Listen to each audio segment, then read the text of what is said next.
Bonjour, petits amis. Montez vite à bord, on repart. L'histoire d'Émilie l'étoile de mer continue. Dans l'épisode précédent, une vague avait emporté notre histoire. Heureusement, le capitaine et son équipage ont réussi à la retrouver. Vous êtes bien installés pour la suite de l'aventure? C'est parti! Vous vous demandez bien comment était Émilie. Émilie était très jolie. Son ventre était blanc, légèrement rosé. On l'apercevait à peine lorsqu'elle était couchée sur le sable. Il dessinait juste un fin liseré tout autour d'elle.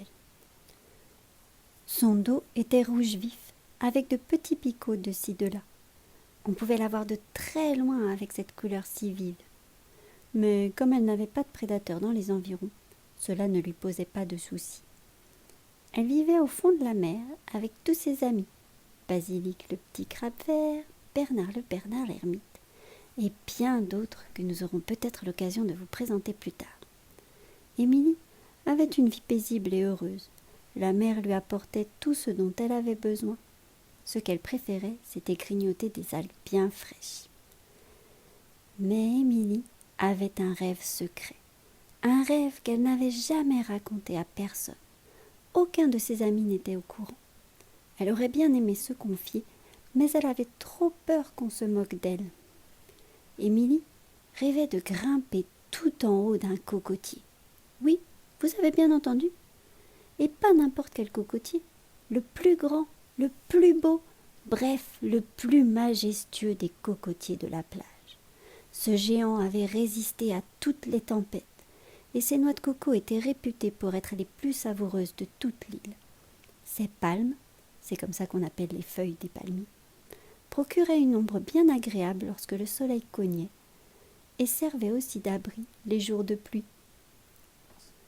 Aussi, tous les jours, elle essayait de l'atteindre, et sa technique était bien rodée.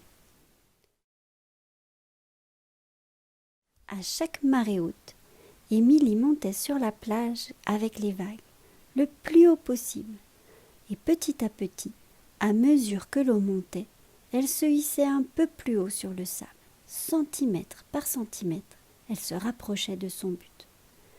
Mais le cocotier était bien trop loin, et elle n'arrivait jamais jusqu'à lui. Un peu triste, elle prenait le chemin du retour. Elle descendait de la même façon avec la marée basse pour retourner dans le fond de l'eau. Elle aurait bien aimé grimper un peu plus, mais elle savait le danger qui la guettait si elle s'éloignait trop de l'eau. Les étoiles de mer ne peuvent pas rester sur le sable au soleil, elles finiraient toutes desséchées.